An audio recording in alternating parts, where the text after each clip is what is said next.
വരുന്ന തെരഞ്ഞെടുപ്പിന് നിങ്ങളുടെ പാർട്ടി മത്സരിക്കുന്നുണ്ടോ? ഞങ്ങളുടെ ഒരു രാഷ്ട്രീയ പാർട്ടിയൊന്നും ആയിട്ടില്ല. ഒരു തരത്തിൽ പറഞ്ഞാൽ ഒരു സോഷ്യൽ ഓർഗനൈസേഷൻ. പൗരബോധം പഠിപ്പിക്കുക, അതാണ് ആദ്യത്തെ സ്റ്റെപ്പ്. ഞങ്ങൾ ഇലക്ഷന് നിന്നാൽ കുറഞ്ഞപക്ഷം ഗിരിവർഗ കോളനികളിലെങ്കിലും ഭൂരിപക്ഷം കിട്ടും. സ്വന്തം അവകാശങ്ങൾ എന്തെന്ന് അറിഞ്ഞൂടാത്ത ഒരു സമൂഹത്തോട് വോട്ട് ചോദിക്കുക. It's A social cheating. നമുക്ക് കൂടുതൽ അറിവും വിവേകവും ഉണ്ടാകുമ്പോൾ നല്ല ഭരണം താനേ വന്നോളും. അതിന് വിപ്ലവത്തിന്റെ ഒന്നും ആവശ്യമില്ല. അതാണ് പുതിയ തിയറി. ആരുടെ തിയറി? എന്റെ അല്ല, സായിപ്പിന്റെ. ഒന്നാലോചിച്ചാൽ നാണക്കേടാ. നമ്മുടെ കാട്ടിയാദിക്കാരെ നന്നാക്കാൻ ഫോറിൻ പ്രത്യേക ശാസ്ത്രം. എന്നെ വിളിക്കുന്നില്ലേ? വിളിക്കാം, സമയമാവട്ടെ. ഒരു സ്കൂളും വെൽഫെയർ സെന്ററും ഒക്കെ തുടങ്ങണമെന്നുണ്ട്. ഫൈനാൻസ് ആണ് പ്രധാന പ്രശ്നം.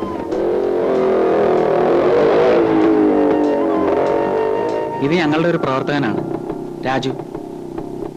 വീട്ടിൽ പോയിരുന്നു അല്ലേ? ആ, അവിടുന്ന് രാവിലെ ഇറങ്ങിയെന്ന് പറഞ്ഞു.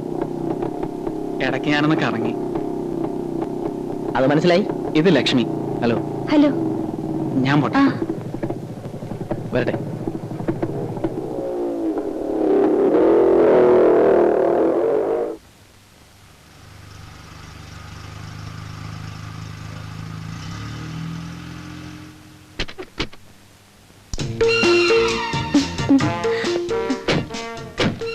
ഹലോ ലക്ഷ്മി. മഹി എന്ന് വന്നു? ഇന്നലെ. ഇതെന്റെ ഫ്രണ്ടാണ് ബാബു. ഇത് ലക്ഷ്മി. ഞങ്ങള് ക്ലാസ്മേറ്റ്സ് ആണ്. അതായത് ആദ്യം ഞാൻ സീനിയർ, ലക്ഷ്മി എന്റെ ജൂനിയർ. പിന്നെ ഞങ്ങൾ ഒരു ക്ലാസ്സില്. പിന്നെ ലക്ഷ്മി എന്റെ സീനിയർ. ഒരു സൂപ്രണ്ട് ആവശ്യം ഞാൻ ഇറക്കാം. വേണ്ട, ഇപ്പൊ ബസ് വരും. അയ്യോ, അതിലും എത്രയോ സുഖം. ഇത് കേറുന്നേ. ഒരു കൂട്ടുകാരി വരാനുണ്ട്. മഹി BA ജയിച്ചോ? ഇല്ല, പഠിച്ചോണ്ടിരിക്കുക. കറസ്പോണ്ടൻസ് കോഴ്സ് അല്ലേ? ഏതാ യൂണിവേഴ്സിറ്റി? ബറോഡ യൂണിവേഴ്സിറ്റി. അതിനാ സിറ്റി താമസിക്കുന്നേ. അതെ, പോട്ടെ.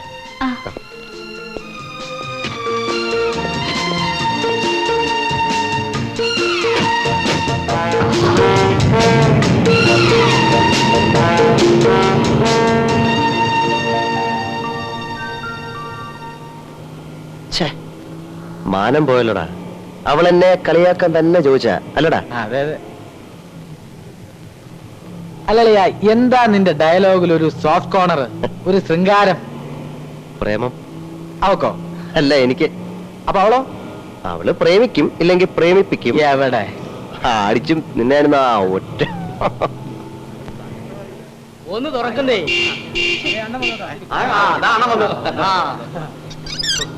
ഇപ്പൊ തുറന്നല്ലോ അല്ലേ?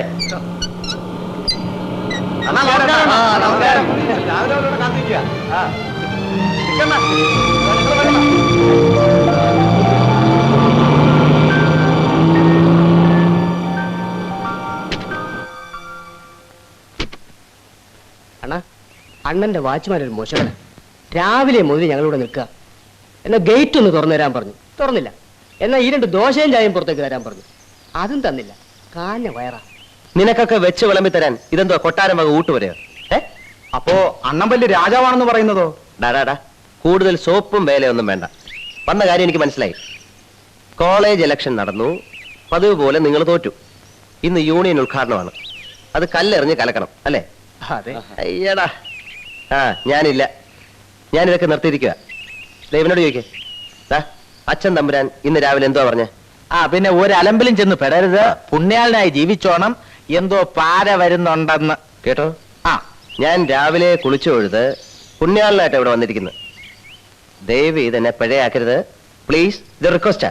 ഇവിടെ നിറഞ്ഞില്ലെങ്കിലും ഒന്ന് ലീഡ് ചെയ്ത് തന്നാ മതി. Just A moral support. അത് തന്നെയുമല്ല, മുഖ്യമന്ത്രി എറിയാൻ കിട്ടുന്ന ഒരു സുവർണാവസരമാണിത്. ഇവിടുന്ന് എറിയുന്നത് കാണാൻ ഞങ്ങളുടെ കൂട്ടത്തിൽപ്പെട്ട പെണ്ണുങ്ങളെല്ലാം കാണും. സുധർമ്മ, മേരി ജോൺ, നമ്മുടെ ജെസി.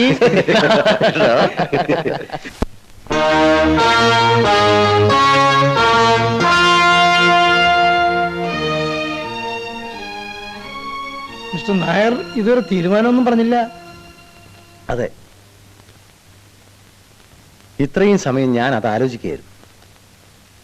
തമ്പുരാനെ പോലെയുള്ള വലിയൊരാളൊരു കാര്യം പറയുമ്പോൾ എങ്ങനെയാ വയ്യാന്ന് പറയുന്നത്? പക്ഷേ എന്റെ പൊസിഷൻ കൂടി തമ്പുരാനൊന്ന് മനസ്സിലാക്കണം. ഇലക്ഷനിൽ നമ്മുടെ കക്ഷി ജയിക്കുമെന്നുള്ളത് ഉറപ്പാ. അതിലെനിക്ക് ടെൻഷനില്ല. കാരണം പ്രതിപക്ഷത്തിന്റെ കുഴി അവർ തന്നെ തോണ്ടിയിട്ടുണ്ട്.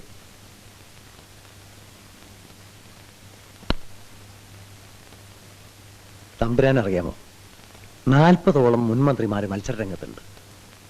അതിൽ 30 എണ്ണമെങ്കിലും ജയിച്ചു കയറും. എല്ലാവരും മന്ത്രിസ്ഥാനം കൊടുക്കണം. ഞാൻ എവിടെ കൊണ്ടുപോയി അക്കോമഡേറ്റ് ചെയ്യും? അതെല്ലാം പാർട്ടി പ്രസിഡന്റും നിങ്ങളും കൂടെ വിചാരിച്ചാൽ നടക്കാന്നേ ഉള്ളൂ. രാജശേഖരാ, എല്ലാം പറഞ്ഞിട്ടില്ലേ? അയ്യോ, ഞാനെല്ലാം പറഞ്ഞു. ഓരോരുത്തർക്കും ഓരോരോ ബുദ്ധിമുട്ടുകൾ. എങ്ങനെയെങ്കിലും ഇതൊന്ന് നടത്തി തരണം. പണം എത്ര വേണമെങ്കിലും ഞാൻ മുടക്കാം. പണമല്ല തമ്പുരാനെ ഈ പ്രശ്നം. വിശ്വംഭര, താൻ തന്നെ പറയും, ഞാൻ എന്ത് ചെയ്യണം? തമ്പുരാനെ, 2 കാര്യങ്ങളാണ് അവിടുന്ന് ആവശ്യപ്പെട്ടത്. അതിലൊരു കാര്യം ഞങ്ങൾ സാധിച്ചു തരാം. മഹേന്ദ്രന് ഞങ്ങൾ ഒരു സീറ്റ് കൊടുക്കാം. ജയിപ്പിച്ചെടുക്കേണ്ടത് തമ്പുരാന്റെ റിസ്ക്. പിന്നെ യാതൊരു രാഷ്ട്രീയ പാരമ്പര്യവുമില്ലാത്ത ഒരാളെ ആഭ്യന്തരമന്ത്രിയൊക്കെ ആക്കുക എന്ന് പറഞ്ഞാൽ ബാക്കിയുള്ളവരോട് ഞങ്ങൾ എന്ത് സമാധാനം പറയും? ഇത്തവണ തമ്പുരാൻ ഇതുകൊണ്ട് തൃപ്തിപ്പെടണം. അതെ, മഹേന്ദ്രൻ ചെറുപ്പല്ലേ, ഇനിയും സമയമുണ്ടല്ലോ. ഈ രാജവംശത്തിലെ ഇളം തലമുറക്കാരൻ വെറും ഒരു MLA ആകാന്ന് വെച്ചാൽ വേണ്ട, അത് വേണ്ട. വക്കീലേങ്ങി തരൂ. മൂന്നാറിൽ എനിക്കൊരു എസ്റ്റേറ്റ് ഉണ്ട്, തെക്കമ്പൂർ പ്ലാന്റേഷൻ. അത് ഞാൻ ഇഷ്ടദാനം തരാം. ആരുടെ പേരിൽ വേണമെന്ന് പറഞ്ഞാൽ മതി. അപ്പുറത്തിരുന്ന് രാമനാമം ചൊല്ലുന്ന എൻ്റെ അമ്മയെ നിങ്ങൾ കണ്ടില്ലേ? അവരുടെ കണ്ണടയും മുമ്പ് മഹേന്ദ്രനെ നിങ്ങളൊരു മന്ത്രിയാക്കണം. ഒരു കാര്യം നിങ്ങൾ ഓർക്കണം, രാജകുമാരനാണ് മഹേന്ദ്രൻ. ജാതകദോഷം, അല്ലെങ്കിൽ ഈ നാട് ഭരിക്കേണ്ടവനാണവൻ. അവനെ നിങ്ങൾ വെറും ഒരു MLA ആക്കുന്നത് അതെനിക്ക് മാനക്കേടാ. പറയൂ, എസ്റ്റേറ്റ് ആരുടെ പേരിൽ എഴുതണം? തമ്പുരാൻ ഞങ്ങളെ അഴിമതിക്കാരാക്കിയേ അടങ്ങൂ, അല്ലേ വിശ്വംഭര? അയ്യോ,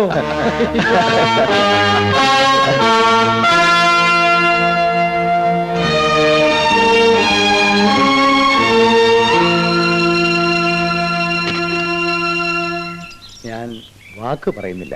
പോരാ, വാക്ക് പറഞ്ഞാൽ ഞാൻ ഗണിച്ചിരിക്കുന്നു. ഒരു ഒറ്റ വർഷത്തേക്ക് നിങ്ങൾ അവനെ കസേരയിൽ നിർത്തിയാൽ മതി. അത് കഴിഞ്ഞ് എടുത്ത് കളഞ്ഞോളൂ. തമ്പുരാൻ ഞങ്ങളെ വിഷമിപ്പിക്കും. ആട്ടെ, മഹീന്ദ്രൻ ആളെങ്ങനെയുണ്ട്? ഞാൻ കണ്ടിട്ടില്ല. നാളെ അവനെയും കൂട്ടി ഞാൻ TV-യിലേക്ക് വരാം. രാഷ്ട്രീയത്തിൽ ഇറങ്ങാനുള്ള യോഗ്യതകളൊക്കെ ഉണ്ട്. ശരി, പോട്ടെ.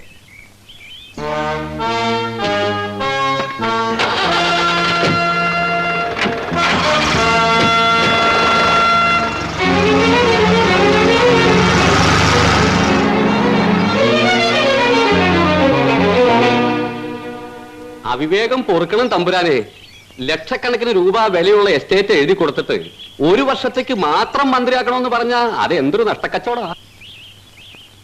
1 കൊല്ലം അവൻ അവിടെ നിന്ന് ഇരുന്ന് കിട്ടിയാ പിന്നെ ദേവേന്ദ്രൻ വിചാരിച്ചാലും അവനെ അവിടെ നിന്ന് ഇറക്കിവിടാൻ സാധ്യമല്ല. അവൻ എന്റെ മകനാ. മനസ്സിലായോ?